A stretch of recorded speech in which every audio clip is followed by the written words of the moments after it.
여러분, 오늘은 운명이라는 것이 얼마나 예측할 수 없는 방식으로 우리 삶에 개입하는지 보여주는 특별한 이야기를 들려드리려 합니다. 스페인의 작은 마을 산티아고 순례길에서 시작된 두 사람의 만남. 그것도 어떤 만남인지 아시나요? 샤워실에서 알몸으로 마주친 충격적인 첫 만남이었습니다. 한쪽은 군인 출신이라 무덤덤했지만 다른 한쪽은 얼굴이 새빨개져서 어쩔 줄 몰라 했죠. 문화도 다르고 성격도 다른 두 사람이 어떻게 서로의 상처를 보듬고 치유하게 되었는지, 그리고 그 여정이 어떻게 한국에서의 새로운 시작으로 이어졌는지 함께 따라가 보시겠습니다. 삶에 지쳐 위로가 필요하신 분들, 진정한 사랑이 어떤 모습인지 궁금하신 분들, 그리고 다른 문화와의 만남이 가져다주는 아름다운 변화를 경험하고 싶으신 분들께 특히 추천해 드립니다. 이 이야기는 단순한 로맨스를 넘어 자신을 잃어버린 사람들이 어떻게 서로를 통해 다시 자신을 찾아가는지 보여주는 감동적인 여정입니다. 에리카와 진우의 이야기가 여러분의 마음에도 따뜻한 위로와 용기를 전해드릴 수 있기를 바랍니다. 그럼 지금부터 시작합니다. 잠시만요. 이런 좋은 콘텐츠를 계속 보고 싶으시다면 지금 바로 구독과 좋아요, 그리고 알림 설정을 해주세요. 여러분의 작은 관심이 더 많은 감동적인 이야기를 만들어내는 원동력이 된답니다. 에리카 린드는 차가운 샤워물이 몸을 타고 흐르는 감각에 집중했습니다. 31살의 그녀는 스웨덴 군대에서 8년을 복무한 후 물리치료사로 일하며 지난 2년간 자신의 삶을 재건하고 있었습니다. 하지만 번아웃과 PTSD는 그녀를 계속 괴롭혔고 결국 에리카는 모든 것을 내려놓고 산티아고 순례길에 나서기로 결심했지요. 정신을 차리자. 이곳에서는 아무도 나를 모르니까. 에리카는 중얼거렸습니다. 스페인의 작은 마을 알베르게 순례자. 숙소의 좁은 샤워실에서 에리카는 마음의 평화를 찾으려 노력하고 있었습니다. 그때였습니다. 갑자기 샤워실 문이 열리고 알몸에 동양인 남자와 마주친 것이죠. 죄송합니다.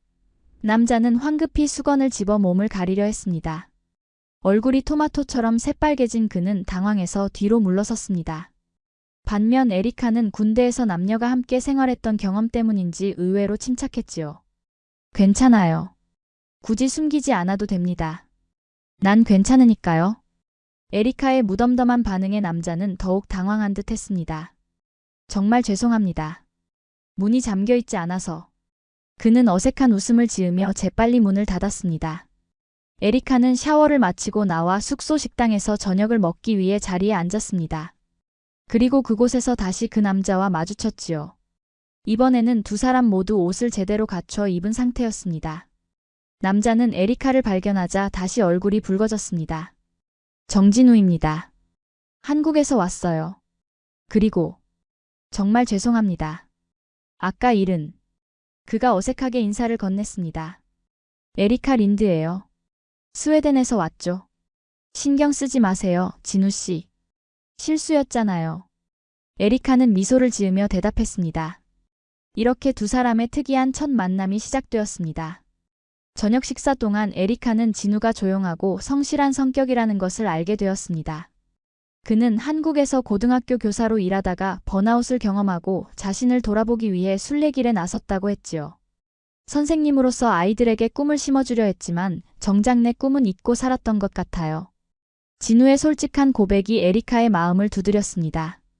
이 남자. 웃기다. 나랑 너무 다르네. 에리카는 속으로 생각했습니다. 진우의 솔직함과 순수함이 호기심을 자극했지요. 스웨덴에서는 좀처럼 만나기 힘든 유형의 사람이었습니다. 그녀는 자신도 모르게 진우에게 다가가 대화를 이어갔습니다. 내일 어디까지 걸을 계획인가요? 에리카가 물었습니다. 다음 마을까지요. 약 25km 정도 되는 것 같아요. 에리카 씨는요? 진우가 대답했습니다. 저도 같은 방향으로 갑니다. 혹시 함께 걸을까요? 에리카의 제안에 진우는 잠시 놀란 표정을 지었지만 곧 미소를 지으며 고개를 끄덕였지요. 다음 날 아침 두 사람은 이른 시간에 출발했습니다. 에리카는 군인 출신답게 빠른 페이스로 걸었지만 진우는 천천히 주변 풍경을 감상하며 걸었습니다. 왜 이렇게 자주 멈춰요? 에리카가 답답한 듯 물었습니다. 왜 이렇게 빨리 가세요? 순례길은 경주가 아니잖아요. 진우의 대답에 에리카는 잠시 생각에 잠겼습니다. 그녀는 항상 목표를 향해 빠르게 움직이는 삶을 살아왔지요. 하지만 진우의 말처럼 이 여정은 도착지만큼이나 과정이 중요한 것인지도 모릅니다. 당신의 PTSD. 어떤 일 때문에 생긴 건가요? 몇 시간을 함께 걸은 후 진우가 조심스럽게 물었습니다. 에리카는 평소라면 단칼에 대화를 끊었을 질문이었지만 이상하게도 진우에게는 마음이 열렸습니다. 아프가니스탄에서의 임무 중이었어요. 우리 팀은 마을을 지키고 있었는데 갑작스러운 공격으로 동료 3명을 잃었습니다. 에리카의 목소리가 살짝 떨렸습니다. 그 후로 갑자기 큰 소리만 들려도 그날로 돌아가는 느낌이 들어요. 진우는 아무 말도 하지 않고 그저 고개를 끄덕였습니다. 그의 침묵이 에리카에게는 어떤 위로의 말보다 더 큰 위안이 되었습니다. 당신은요? 교사로서 어떤 어려움이 있었나요? 에리카가 물었습니다. 학생들의 미래에 대한 책임감이 너무 컸어요. 모든 아이들을 구해야 한다는 강박관념이 있었죠. 그러다 한 학생이 자살 시도를 했을 때 내가 알아차리지 못했다는 자책감에 무너졌습니다. 진우의 솔직한 고백에 에리카는 자신과 비슷한 무게를 짊어진 사람을 발견한 듯 했습니다. 그렇게 첫날의 동행은 서로의 상처를 조금씩 드러내며 끝이 났습니다. 에리카는 처음으로 누군가에게 자신의 이야기를 솔직하게 털어놓은 기분이 이상하게 가볍게 느껴졌습니다. 어쩌면 이 조용한 한국 남자와의 동행이 그녀에게 필요한 것인지도 모른다는 생각이 들었지요. 사흘째 되는 날, 에리카와 진우는 점점 서로의 페이스에 맞춰가고 있었습니다. 에리카는 조금 천천히 걷는 법을 배웠고, 진우는 조금 더 효율적으로 배낭을 꾸리는 방법을 에리카에게 배웠지요. 그들은 함께 걸으며 서로의 문화에 대해 이야기했습니다. 스웨덴에서는 정말 남녀가 함께 샤워실을 쓰나요? 진우가 궁금해했습니다. 에리카는 웃으며 대답했습니다. 군대에서는 그런 경우도 있어요. 하지만 일반적으로는 아니죠. 다만 우리는 몸에 대해 좀 더 자연스러운 태도를 가지고 있는 것 같아요. 한국은 달라요. 우리는 몸을 많이 가리는 편이죠. 특히 이성 앞에서는요. 진우가 설명했습니다. 그렇군요. 문화의 차이네요. 에리카는 고개를 끄덕였습니다. 저녁이 되자 두 사람은 작은 마을의 알베르게에 도착했습니다. 그곳에서 에리카는 진우가 다른 순례자들의 발 상태를 살피는 모습을 발견했지요. 그는 물리치료에 대한 기본 지식이 있어 물집이 생긴 사람들에게 조언해주고 있었습니다. 당신도 치료사인가요? 에리카가 놀라서 물었습니다. 아니요, 군대에서 의무병으로 복무했어요. 그래서 기본적인 응급처치는 할 수 있습니다. 진우의 대답에 에리카는 더욱 흥미로워졌습니다. 그들은 생각보다 많은 공통점이 있었지요. 그날 밤 에리카는 자신의 발에 생긴 물집 때문에 불편함을 느꼈습니다. 그녀는 군인 출신답게 고통을 참으며 아무렇지 않은 척했지만 진우의 눈은 그것을 놓치지 않았습니다. 발이 불편해 보여요. 확인해봐도 될까요? 진우가 조심스럽게 물었습니다. 에리카는 잠시 망설였지만 이내 고개를 끄덕였습니다. 진우는 전문가처럼 에리카의 발을 살펴보고 물집을 소독한 후 특별한 방법으로 붕대를 감아주었습니다. 그의 손길은 부드럽고 정확했지요. 내일 아침에 신발을 신기 전에 알려주세요. 발에 맞게 신발 안쪽을 조금 조정해 드릴게요. 진우가 말했습니다. 다음 날 아침 에리카는 진우가 밤새 자신의 신발을 손질한 것을 발견했습니다. 그는 신발 안쪽에 특별한 쿠션을 덧대고 발목 부분을 더 편안하게 조정해 놓았지요. 이 남자 조용하지만 깊네. 에리카는 처음으로 진우에 대한 깊은 감사함을 느꼈습니다. 그날의 걷기는 전날보다 훨씬 편안했습니다. 에리카의 발은 덜 아팠고 두 사람의 대화는 더욱 자연스러워졌지요. 그들은 자신들의 고향에 대한 이야기, 가족에 대한 이야기, 그리고 미래에 대한 희망을 나누었습니다. 진우의 따뜻하고 배려심 많은 성격이 에리카의 마음에 조금씩 스며들고 있었습니다. 순례길의 열흘째, 에리카와 진우는 이제 완전한 동행자가 되었습니다.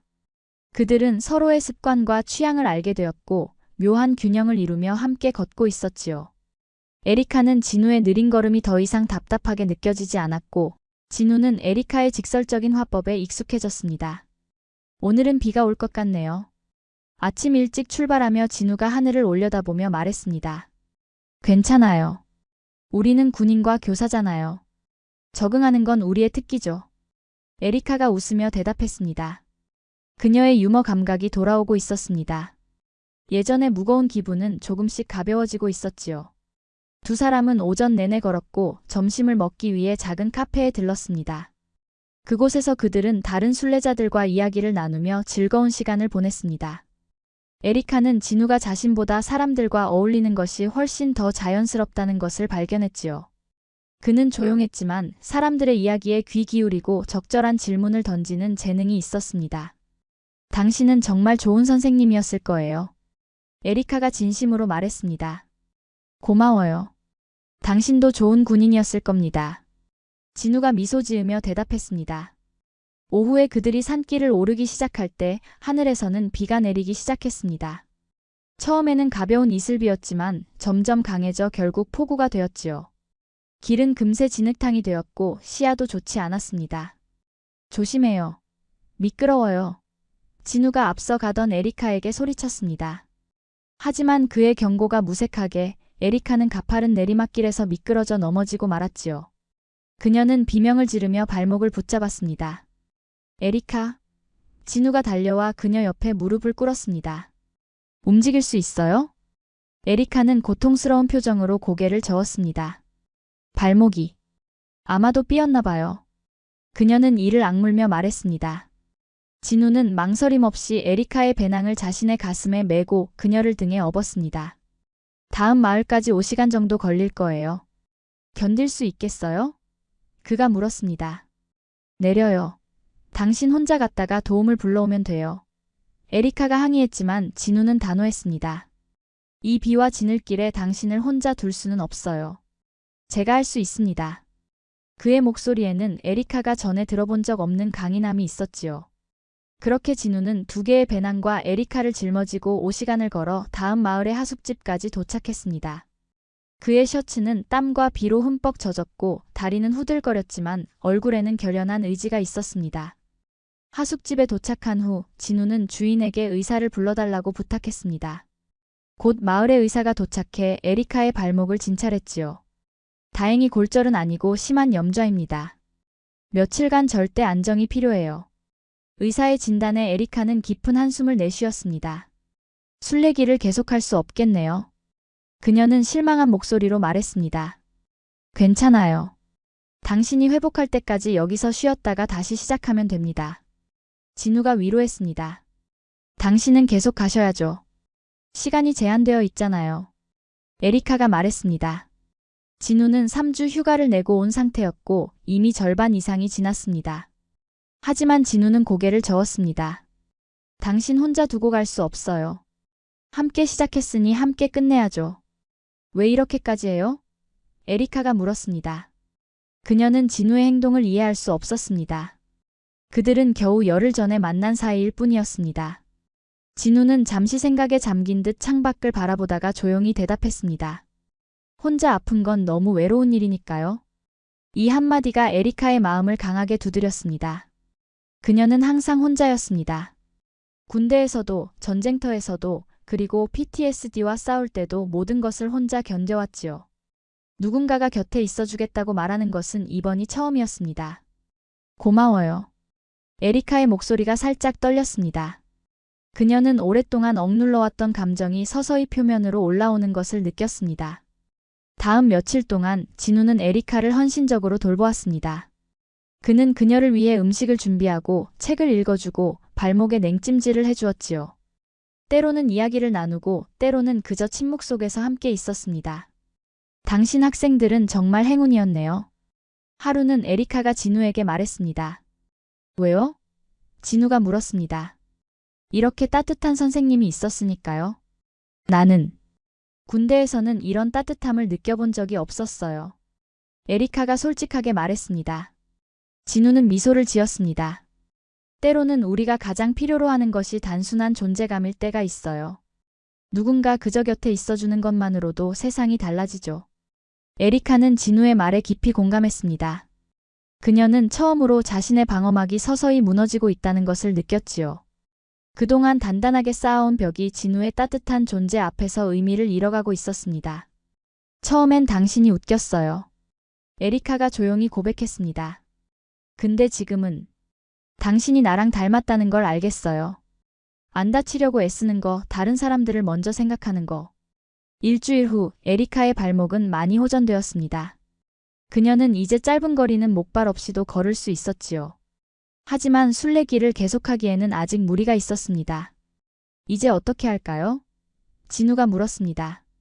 그의 휴가는 이제 3일밖에 남지 않았습니다. 당신은 한국으로 돌아가야 해요. 책임이 있잖아요, 학생들에게. 에리카가 말했습니다. 그녀의 목소리에는 아쉬움이 묻어났지요.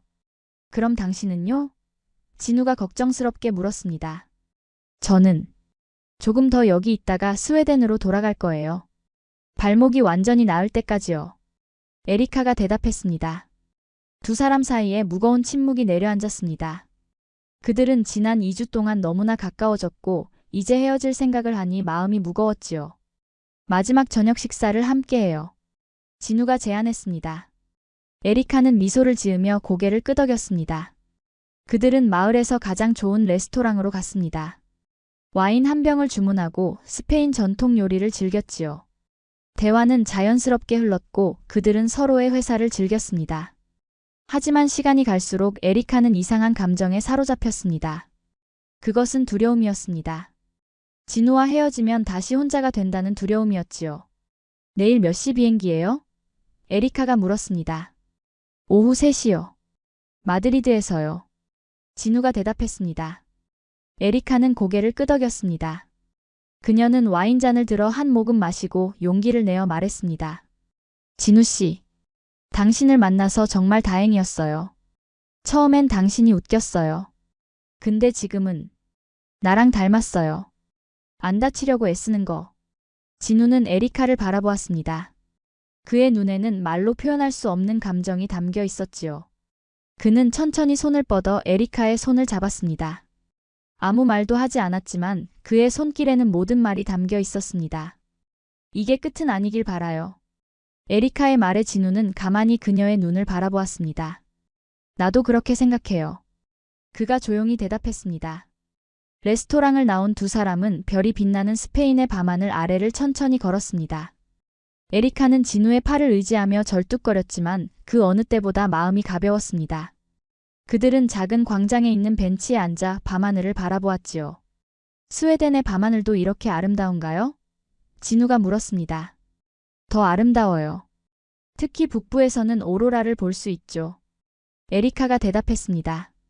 한국은요? 도시에서는 별을 보기 힘들어요. 하지만 시골에 가면 정말 아름다워요. 진우의 목소리에 고향에 대한 그리움이 묻어났습니다. 에리카는 문득 궁금해졌습니다.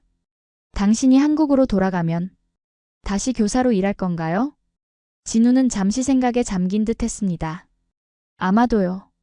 하지만 조금 다른 방식으로요. 아이들에게 지식만 가르치는 게 아니라 그들의 마음도 돌보는 선생님이 되고 싶어요. 당신은 좋은 선생님이 될 거예요. 에리카가 진심으로 말했습니다. 에리카 씨는요? 스웨덴으로 돌아가면 어떤 계획이 있나요? 진우가 물었습니다. 에리카는 깊은 한숨을 내쉬었습니다. 솔직히 모르겠어요. 물리치료사로 계속 일할 수도 있고 아니면 완전히 다른 일을 시작할 수도 있고 확실한 건 없습니다. 그때 진우가 조심스럽게 제안했습니다. 혹시 한국에 와볼 생각은 없나요? 에리카는 진우의 질문에 놀라움을 감추지 못했습니다. 한국이요? 네, 한국이요. 진우가 고개를 끄덕였습니다. 물론 갑작스러운 제안이라는 걸 알아요. 하지만 당신과의 시간이 너무 소중했고 이렇게 끝내고 싶지 않아서요. 에리카는 말을 잇지 못했습니다. 그녀의 마음속에서는 혼란스러운 감정들이 소용돌이쳤지요. 한편으로는 진우와 더 많은 시간을 보내고 싶었지만 다른 한편으로는 낯선 나라로 떠난다는 두려움이 있었습니다. 너무 빠른가요? 진우가 에리카의 침묵을 느끼고 물었습니다. 아니요. 그냥 생각할 시간이 필요해요. 에리카가 솔직하게 대답했습니다. 한국은 제게 너무 낯선 곳이에요. 언어도 모르고 문화도 다르고. 진우는 이해한다는 듯 고개를 끄덕였습니다. 천천히 생각해 보세요. 제가 강요하는 건 아니니까요. 두 사람은 다시 하숙집으로 돌아왔고 각자의 방으로 들어갔습니다. 에리카는 침대에 누워 천장을 바라보며 생각에 잠겼습니다. 한국으로 간다는 것은 완전히 새로운 시작을 의미했습니다. 그것은 두렵지만 동시에 설레는 일이었지요. 내가 정말 이걸 할 수 있을까?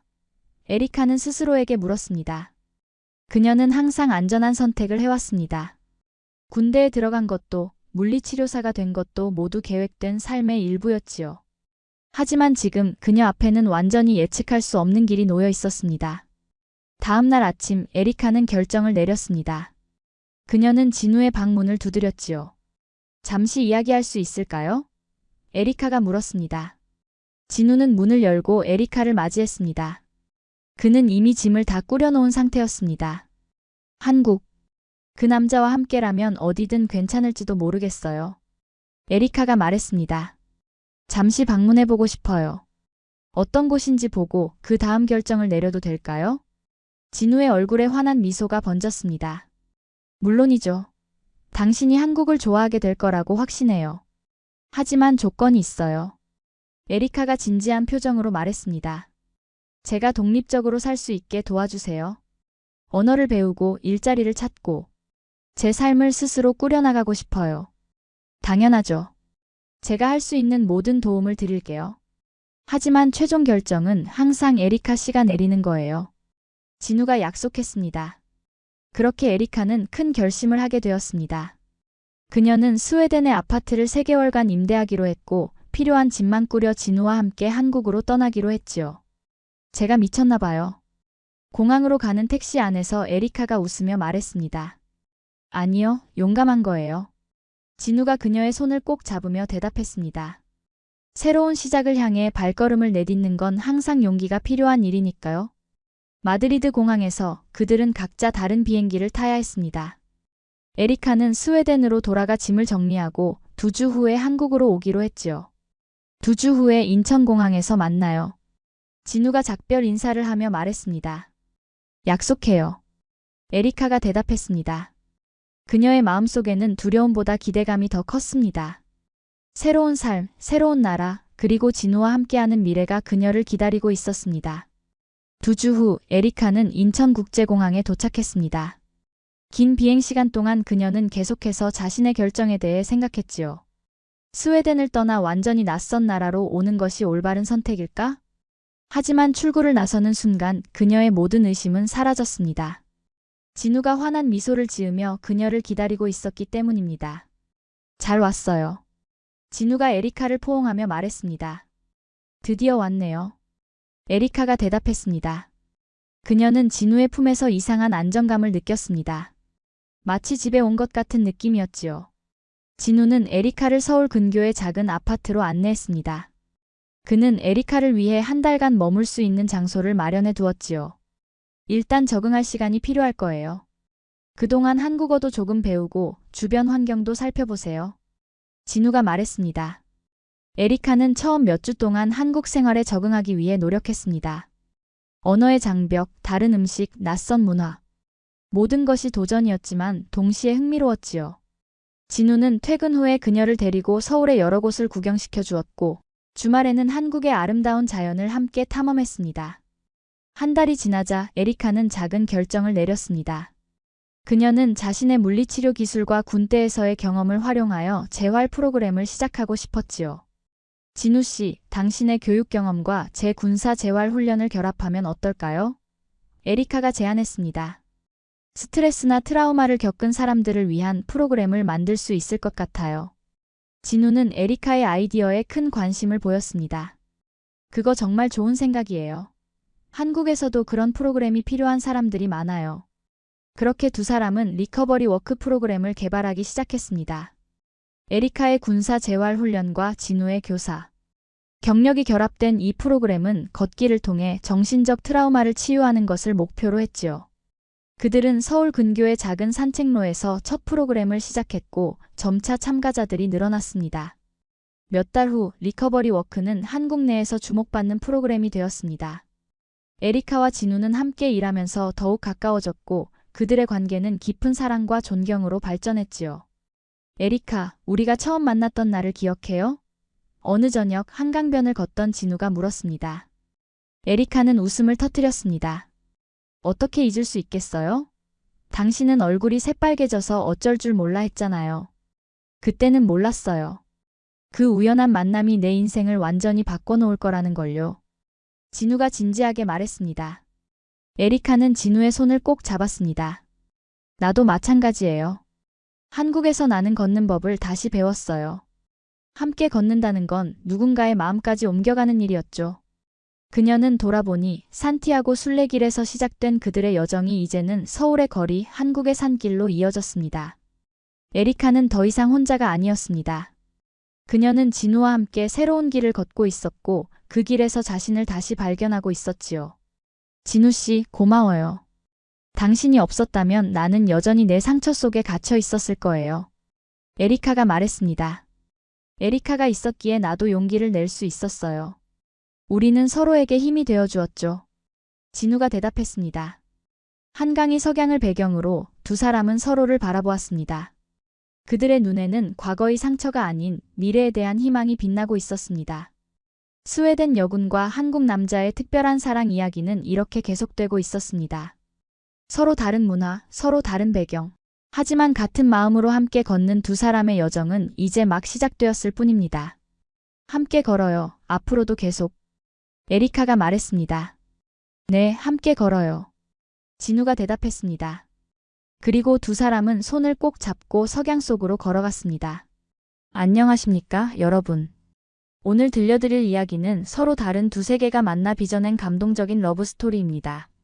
브라질의 뜨거운 열정과 한국의 조용한 강인함이 만났을 때 어떤 아름다운 변화가 일어날 수 있는지 보여드리려 합니다. 파리의 작은 카페에서 시작된 인연, 처음에는 관심받기였던 키 작은 한국 남자. 하지만 위기의 순간 단 1초 만에 달라지는 그의 눈빛 속에서 브라질 여성은 진정한 강함의 의미를 발견하게 됩니다. 그리고 마침내 그녀는 결심합니다. 나 한국 가. 그 나라가 그를 만든 곳이라면 나도 알고 싶어. 이제 시작됩니다. 대한민국이 품은 진짜 강함을 발견하는 여정. 파리에서 만난 키 작은 한국 남자, 정체가 드러나자 브라질 여성이 한국행 비행기에 오른 이유. 오늘 사연 시작할게요. 먼저 구독, 좋아요, 알림 설정 부탁드려요. 파리의 에펠탑이 보이는 작은 아파트 창가에서 클라우디아는 깊은 한숨을 내쉽니다. 화려한 불빛들이 반짝이는 야경을 바라보며 그녀의 마음은 무거웠습니다. 브라질 상파울루에서 댄서로 활동하다 프랑스 파리로 유학 온 지 벌써 1년이 지났군요. SNS에는 항상 화려한 파리 생활을 자랑하는 사진들로 넘쳐났지만 현실은 달랐습니다. 또 다른 남자에게 속았어. 이번엔 정말 진심이라 생각했는데. 클라우디아는 휴대폰을 내려놓습니다. 방금 전 헤어진 프랑스 남자친구의 메시지가 마음에 상처를 남겼군요. 겉으로는 세련되고 멋있었지만 결국 그도 클라우디아의 외모에만 반한 남자였습니다. 그녀의 꿈과 열정, 진짜 내면을 알고자 하는 사람은 없었습니다. 진짜 강한 남자는 도대체 어디 있는 거지? 클라우디아는 창문을 닫고 침대에 몸을 던집니다. 브라질에서도 파리에서도 만난 남자들은 모두 비슷했습니다. 외모, 돈, 지위. 겉으로 보이는 것들만 중요시했죠. 진정한 강인함, 내면의 단단함을 가진 사람은 만나기 어려웠습니다. 다음 날 클라우디아의 프랑스인 친구 소피가 전화를 걸어옵니다. 클라우디아, 오늘 저녁에 시간 있니? 소개해주고 싶은 사람이 있어. 한국에서 온 남자인데 조용하지만 뭔가 특별해. 클라우디아는 처음에 거절하려 했습니다. 더 이상의 만남은 원치 않았거든요. 하지만 소피의 끈질긴 설득에 결국 수락했습니다. 알았어, 가볼게. 하지만 기대는 하지 마. 그날 저녁 파리 11구의 조용한 카페. 클라우디아는 소피와 약속 장소에 도착했습니다. 테이블에는 이미 소피와 한 남자가 앉아 있었습니다. 첫인상은 평범함 그 자체였습니다. 키가 크지 않고 특별히 잘생기지도 않은 아시아 남자. 말수도 적어 보였습니다. 클라우디아, 이쪽은 장준호라고 해. 준호, 내가 말했던 브라질 친구야. 준호는 조용히 고개를 숙여 인사합니다. 불어로 짧게 인사를 건네지만 억양이 어색했습니다. 클라우디아는 실망감을 숨기지 못했습니다. 이런 사람이 내 이상형일 리가 없어. 소피의 소개가 이해되지 않았습니다. 하지만 대화를 시작하자 클라우디아는 이상한 점을 발견합니다. 준호의 눈빛이 다른 사람들과 달랐습니다. 말은 적지만 그 눈동자에는 깊이가 있었습니다. 대화할 때마다 정확하고 간결한 답변, 그리고 무엇보다 자신을 바라보는 시선이 진중했습니다. 클라우디아는 처음에 준호에게 별 관심이 없었습니다. 소피의 권유로 세 사람은 몇 번 더 만나게 되었지만 클라우디아에게 준호는 그저 조용한 아시아 남자 정도였죠. 파리의 다른 화려한 남자들과는 달랐습니다. 하지만 그녀의 시선은 자꾸 준호에게 가고 있었습니다. 어느 날 소피가 갑자기 자리를 비운 사이 클라우디아와 준호는 둘만 남게 되었습니다. 어색한 침묵이 흐르다가 클라우디아가 먼저 입을 열었습니다. 프랑스에 온 지 얼마나 되셨어요? 준호는 잠시 생각하더니 답했습니다. 3년 정도 됐습니다. 처음엔 단기 파견이었는데 업무가 연장됐죠. 어떤 일을 하세요? 유학생인가요? 이 질문에 준호는 미소를 지었습니다. 아닙니다. 보안 관련 일을 하고 있어요. 클라우디아는 호기심이 생겼습니다. 준호의 말투나 태도에서 묘한 자신감이 느껴졌기 때문입니다. 눈치채지 못했던 부분들이 이제 보이기 시작했습니다. 그의 앉은 자세는 항상 바르고 주변을 살피는 눈빛은 날카로웠습니다. 카페에 들어오는 사람들을 자연스럽게 확인하는 모습도 눈에 띄었습니다. 당신, 정확히 뭐 하는 사람이에요? 준호는 차분하게 대답했습니다. 국제보안기업에서 자문위원으로 일하고 있습니다.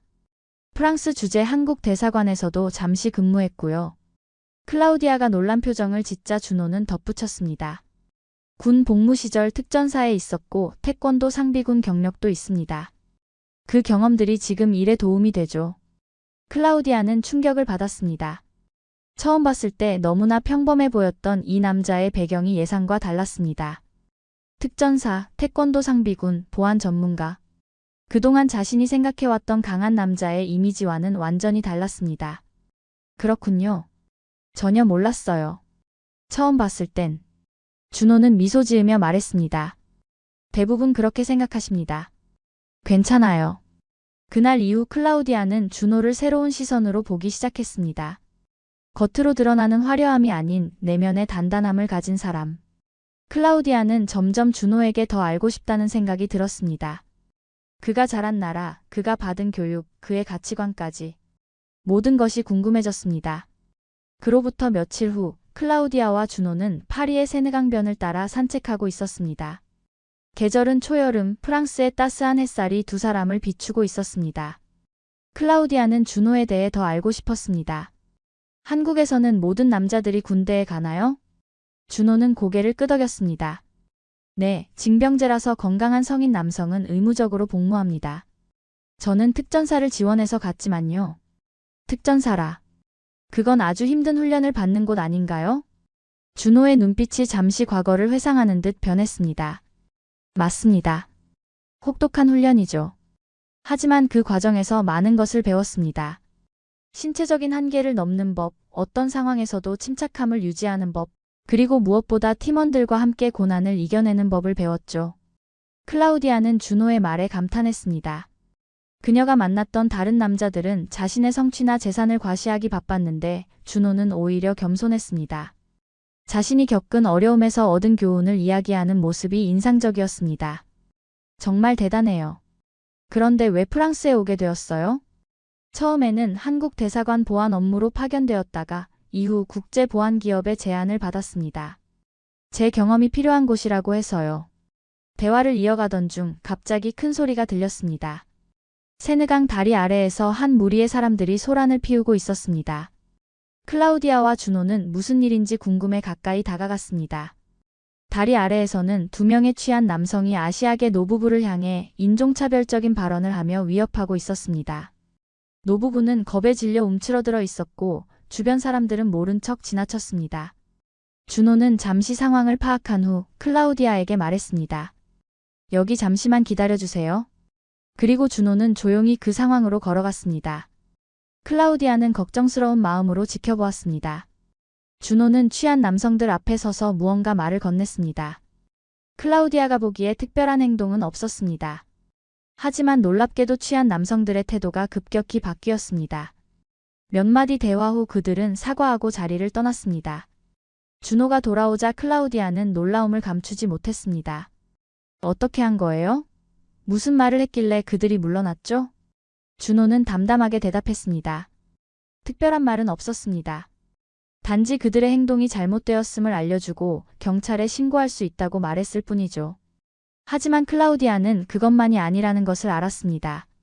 그녀는 준호의 눈빛이 바뀌는 것을 보았거든요. 평소에 온화한 눈빛이 아닌 단호하고 강렬한 눈빛이었습니다. 그 눈빛만으로도 상대방이 위축될 정도였습니다. 파리의 여름은 더위와 함께 관광객들로 북적였습니다. 어느 날 오후 클라우디아와 준호는 루브르 박물관 관람을 마치고 지하철을 타고 있었습니다. 혼잡한 시간대라 차량 안은 사람들로 가득 찼습니다. 두 사람은 간신히 자리를 찾아 서 있었습니다. 갑자기 지하철이 급정거하면서 사람들이 앞으로 쏠렸고 그 혼란 속에서 클라우디아는 누군가에게 밀려 넘어질 뻔했습니다. 준호가 재빨리 그녀를 붙잡아 주었지만 그 과정에서 한 남성과 부딪혔습니다. 그 남성은 술에 취한 듯했고 준호를 노려보며 불쾌한 표정을 지었습니다. 조심해, 아시아노마. 그 남성이 거친 프랑스어로 말했습니다. 그리고는 클라우디아를 위아래로 훑어보며 추근대기 시작했습니다. 아가씨, 이런 작은 남자 말고 진짜 남자를 만나보는 게 어때? 클라우디아는 분노했지만 지하철 안이라 상황이 위험해질까 걱정되었습니다. 그녀가 대응하기도 전에 준호가 한 발짝 앞으로 나섰습니다. 특별한 동작은 없었습니다. 단지 그 남성과 클라우디아 사이에 서서 조용히 그 남성을 바라볼 뿐이었습니다. 하지만 그 순간 준호의 눈빛이 변했습니다. 평소에 부드럽고 조용한 눈빛이 아니었습니다. 강철 같은 단호함과 예리함이 담긴 눈빛이었습니다. 말 한마디 없이 단지 눈빛만으로 상대방을 압도했습니다. 취한 남성은 준호의 눈을 마주치자 갑자기 표정이 굳었습니다. 그리고는 말없이 다음 역에서 내렸습니다. 아무런 물리적 충돌도 없었지만 상황은 완전히 통제되었습니다. 지하철에서 내린 후 클라우디아는 충격에 휩싸였습니다.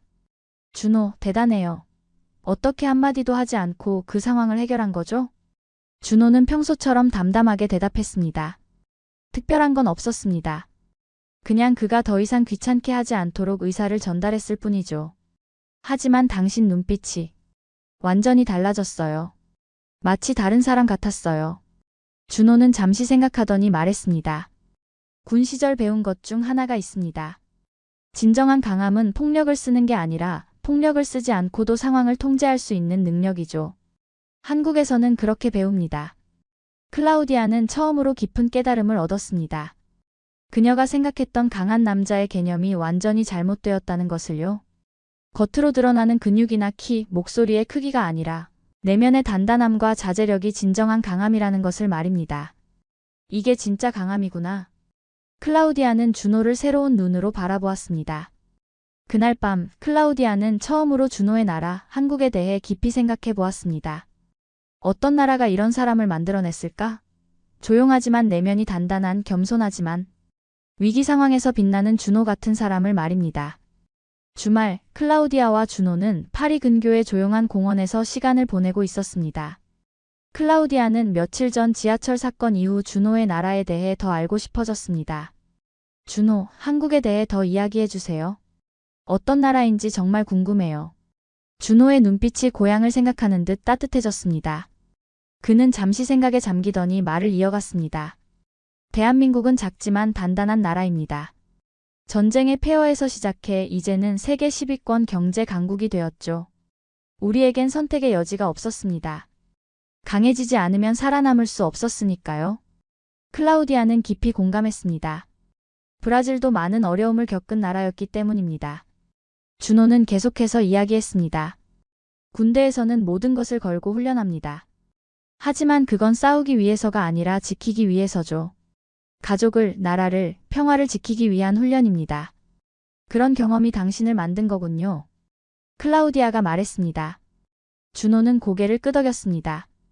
부분적으로는 그렇습니다. 하지만 그것만이 아닙니다.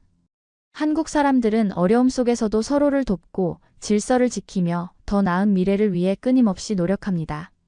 코로나 시기에도 한국의 방역 시스템과 시민의식이 세계적으로 주목받았죠. 클라우디아는 호기심이 더해졌습니다. 한국은 정말 안전한가요? 밤에 혼자 다녀도 괜찮은지. 세계에서 가장 안전한 나라 중 하나입니다.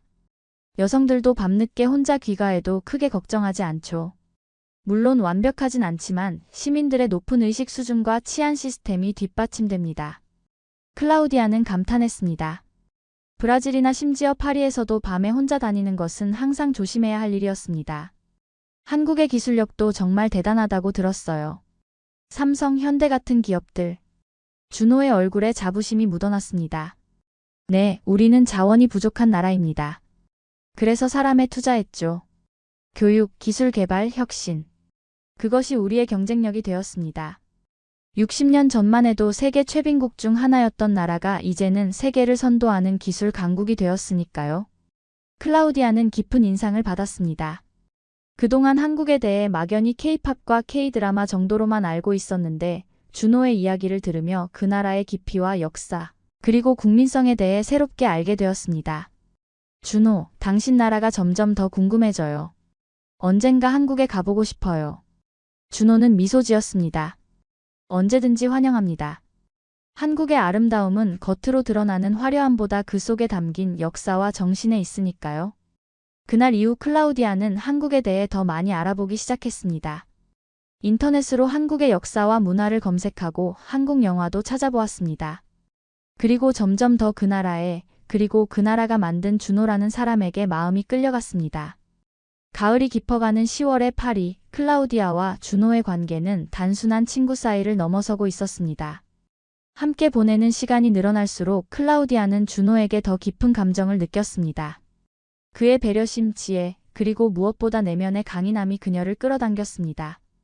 어느 날 저녁, 몽마르트르 언덕에서 파리의 야경을 바라보며 클라우디아는 용기를 내어 자신의 마음을 고백했습니다. 준호, 당신을 처음 만났을 때는 상상도 못했어요. 하지만 지금은 당신을 정말 좋아해요. 우리 관계가 더 발전했으면 좋겠어요. 준호의 표정이 복잡해졌습니다. 그도 클라우디아에게 감정이 있었지만 무언가 망설이는 듯 했습니다. 클라우디아, 나도 당신을 좋아합니다. 하지만요? 준호는 깊은 숨을 내쉬었습니다. 저는 곧 한국으로 돌아가야 합니다. 프랑스에서의 임무가 거의 끝나가고 있어요. 준비하고 있었는데 말하기가 쉽지 않았습니다.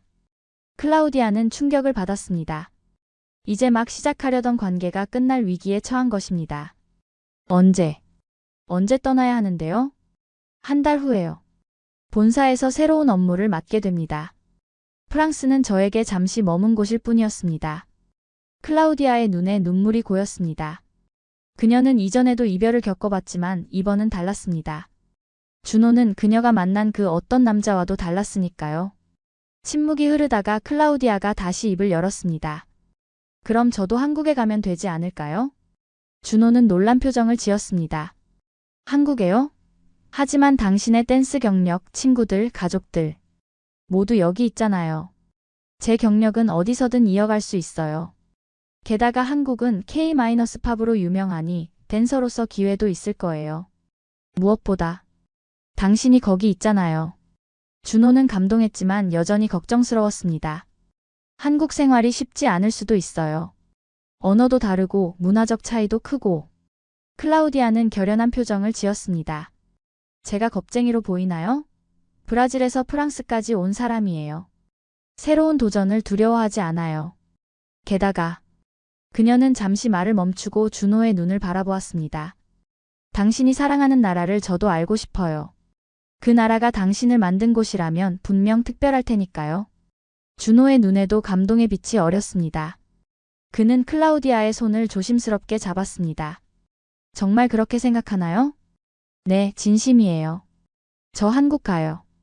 그곳에서 새 출발을 할 준비가 되어 있어요. 그날 밤 클라우디아는 자신의 친구들에게 새로운 결심을 알렸습니다. 많은 친구들이 놀라워했고 일부는 만류하기도 했습니다. 하지만 클라우디아의 마음은 확고했습니다. 나 한국 가. 그 나라가 그를 만든 곳이라면 나도 알고 싶어. 이건 단순한 연애가 아니야. 내 인생의 새로운 도전이고 내가 알지 못했던 세계를 경험할 기회야. 준호와 클라우디아는 남은 한 달 동안 한국행을 준비했습니다. 준호는 서울에 자신의 아파트가 있다고 했고 클라우디아가 한국에서 댄스 관련 일을 찾을 수 있도록 도움을 주겠다고 약속했습니다.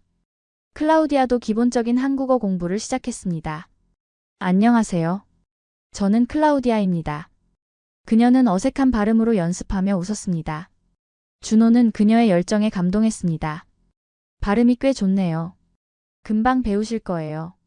클라우디아의 부모님은 처음에 딸의 결정을 이해하지 못했습니다. 브라질에서 프랑스로, 그리고 이제 또 다른 나라로 가는 것이 걱정되었던 것입니다. 하지만 클라우디아는 화상통화로 준호를 소개하고 자신의 결정이 단순한 충동이 아님을 설득했습니다. 엄마, 아빠, 이번엔 달라요. 제가 정말 원하는 것을 찾은 것 같아요. 준호와 함께라면, 그리고 그가 사랑하는 나라에서라면 행복할 수 있을 것 같아요. 부모님은 결국 딸의 결정을 존중해 주기로 했습니다. 그리고 마침내 한국으로 떠나는 날이 왔습니다. 인천국제공항 14시간의 긴 비행 끝에 클라우디아와 준호는 마침내 한국 땅을 밟았습니다. 공항에 내리는 순간부터 클라우디아는 놀라움의 연속이었습니다. 넓고 깨끗한 공항, 질서정연하게 움직이는 사람들, 최첨단 시설들이 눈에 들어왔습니다. 와, 정말 깨끗하고 조용하네요. 이렇게 많은 사람들이 있는데도 혼잡하지 않아요. 준호는 미소를 지었습니다. 한국 사람들은 공공장소에서 질서를 중요시합니다. 어릴 때부터 그렇게 교육받거든요. 공항에서 나와 공항철도를 타고 서울로 향하는 동안 클라우디아는 창밖의 풍경을 감탄하며 바라보았습니다. 현대적인 건물들과 푸른 산들이 조화롭게 어우러져 있었습니다. 그리고 서울역에 도착했을 때 그녀는 더 큰 충격을 받았습니다. 이렇게 복잡한 역인데도 쓰레기 하나 없네요. 그리고 모든 표지판에 영어가 병기되어 있어서 외국인도 쉽게 길을 찾을 수 있어요. 준호는 설명했습니다. 한국은 국제화에 많은 노력을 기울이고 있습니다. 외국인들도 편하게 지낼 수 있도록요. 그들은 강남의 준호 아파트로 향했습니다. 지하철을 타고 가는 동안 클라우디아는 또 다른 놀라움을 경험했습니다. 모든 승객들이 휴대폰을 보거나 조용히 앉아 있었고 대화를 하는 사람들도 작은 목소리로 이야기했습니다. 파리나 브라질의 대중교통과는 완전히 달라요. 여기는 너무 조용해서 거의 도서관 같아요. 준호의 아파트에 도착한 후 그는 클라우디아에게 주변 지역을 소개해 주었습니다. 24시간 운영되는 편의점, 깨끗한 공원, 다양한 식당들까지. 밤이 되었는데도 거리는 밝고 안전했습니다. 여성들이 혼자서도 걱정 없이 다니는 모습이 눈에 띄었습니다. 여기는 정말 안전하네요. 브라질에서는 상상도 할 수 없는 일이에요. 다음 날부터 준호는 클라우디아에게 한국의 다양한 모습을 보여주기 시작했습니다. 먼저 태권도의 본산인 국기원을 방문했습니다. 태권도 시범을 보며 클라우디아는 한국 무술의 힘과 아름다움에 감탄했습니다. 이제 준호가 왜 그렇게 강한지 알겠어요.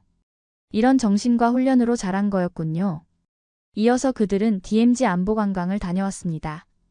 남과 북이 대치하고 있는 현실을 목격하면서 클라우디아는 한국이 처한 특수한 상황을 이해하게 되었습니다. 이런 상황에서도 이렇게 발전한 나라라니. 정말 대단해요. 이제 왜 한국 사람들이 그렇게 강인한지 알겠어요. 전쟁기념관에서는 한국 전쟁의 아픔과 극복의 역사를 배웠고, 강남의 첨단 스타트업 카페에서는 젊은이들의 열정과 혁신을 느낄 수 있었습니다. 클라우디아는 점점 더 이 나라에 매료되었습니다. 이 남자만 강한 게 아니었어. 이 나라도 강했어. 그녀는 준호에게 말했습니다. 이제 당신이 왜 그런 사람인지 이해할 수 있어요. 이런 나라에서 자라났으니까요. 저녁에 한강공원을 산책하며 클라우디아는 자신의 결정이 옳았다는 확신을 갖게 되었습니다. 이곳에서 새로운 삶을 시작하고 싶었습니다. 준호와 함께, 그리고 이 놀라운 나라에서 말입니다. 한국에서의 6개월 클라우디아의 삶은 완전히 달라졌습니다. 처음에는 언어의 장벽과 문화적 차이로 어려움도 있었지만 그녀는 놀라운 적응력을 보여주었습니다. 한국어 학원에 등록해 열심히 공부했고 점차 일상 대화가 가능해졌습니다. 준호의 도움으로 클라우디아는 서울의 한 국제 댄스 스튜디오에서 강사로 일하게 되었습니다. 브라질 삼바와 현대무용을 가르치는 그녀의 수업은 인기가 높았고 한국 댄서들과의 교류도 활발했습니다. 어느 날 클라우디아는 흥미로운 아이디어를 준호에게 제안했습니다. 한국의 태권도와 브라질의 댄스를 접목한 프로그램을 만들면 어떨까요? 특히 다문화 가정, 청소년들에게 도움이 될 것 같아요. 준호는 그 아이디어에 큰 관심을 보였습니다. 좋은 생각이네요. 제가 태권도를 가르치고 당신이 댄스를 가르치면 청소년들에게 신체적 자신감과 문화적 자부심을 동시에 줄 수 있을 거예요. 그렇게 두 사람은 태권댄스라는 이름의 프로그램을 시작했습니다. 처음에는 작은 커뮤니티 센터에서 소규모로 시작했지만 입소문을 타고 점점 참가자가 늘어났습니다. 특히 다문화 가정 청소년들에게 큰 인기를 끌었고 이들의 자신감과 사회성 향상에 도움을 주었습니다. 클라우디아는 한국 생활에 완전히 적응해 갔습니다. 김치를 직접 담그는 법을 배우고 명절에는 준호의 가족과 함께 전통 의례를 경험했습니다. 준호의 부모님도 처음에는 서양 여성인 클라우디아를 의아하게 여겼지만 그녀의 열정과 한국 문화에 대한 존중을 보며 점차 마음을 열었습니다. 어머니, 이번에는 제가 불고기 만들어 볼게요. 준호가 가르쳐 줬어요. 클라우디아가 말하자 준호의 어머니는 따뜻하게 미소 지었습니다. 한국 생활 1년째, 클라우디아와 준호는 결혼을 결심했습니다. 그들은 한국 전통 혼례와 서양식 결혼식을 접목한 특별한 예식을 계획했습니다. 클라우디아의 부모님과 친구들도 브라질에서 한국을 방문하기로 했습니다. 결혼식 준비 중 클라우디아는 브라질에 있는 부모님과 영상통화를 했습니다. 엄마, 아빠, 제가 한국에 오기로 한 결정이 정말 옳았어요. 처음엔 작고 조용한 나라라고 생각했는데 한국은 나보다 훨씬 큰 그릇을 가진 나라였어요. 저를 품어주고 성장할 기회를 주었죠. 그리고 준호는 그는 이 나라가 키운 진짜 남자예요. 강하지만 부드럽고 단호하지만 배려심 깊은 사람이에요. 부모님은 딸의 행복한 모습에 안도했습니다. 내가 행복하다면 우리도 행복하단다. 곧 한국에서 만나자. 결혼식 날 서울의 아름다운 한옥에서 두 문화가 만나는 특별한 예식이 열렸습니다. 클라우디아는 화려한 한복을 입고 준호는 정갈한 사모관대를 갖추었습니다. 브라질과 한국의 전통이 조화롭게 어우러진 축하의 자리였습니다. 결혼 후 두 사람의 태권댄스 프로그램은 더욱 확대되었고 마침내 서울시의 공식 지원을 받게 되었습니다. 그들은 다문화 청소년들이 한국 사회에 더 잘 적응하고 자신의 뿌리에도 자부심을 가질 수 있도록 돕는 교육센터를 설립했습니다. 그리고 결혼 1주년을 맞아 광화문에서 열린 다문화 축제. 무대에 오른 클라우디아는 유창한 한국어로 자신의 마음을 전했습니다. 저는 브라질에서 왔지만 이제 한국이 제 두 번째 고향이 되었습니다. 당신들의 나라에서 당신들과 함께 살 수 있어 행복합니다. 브라질의 열정과 한국의 강인함이 만나 더 아름다운 하모니를 이룰 수 있다고 믿습니다. 대한민국 정말 감사합니다. 그 순간 준호는 아내를 자랑스럽게 바라보았습니다. 그리고 두 사람의 눈빛 속에는 서로 다른 문화와 배경을 넘어선 깊은 사랑과 이해가 담겨 있었습니다. 한국과 브라질 두 나라의 장점이 하나로 어우러진 특별한 가정이 탄생한 것입니다. 클라우디아는 이제 자신이 처음 파리에서 찾고자 했던 진정한 강함의 의미를 알게 되었습니다. 그것은 외적인 것이 아닌 내면의 힘, 그리고 서로 다른 것들이 조화롭게 공존할 수 있는 포용의 정신이었습니다. 대한민국은 그녀에게 그 모든 것을 가르쳐준 소중한 배움터가 되었습니다.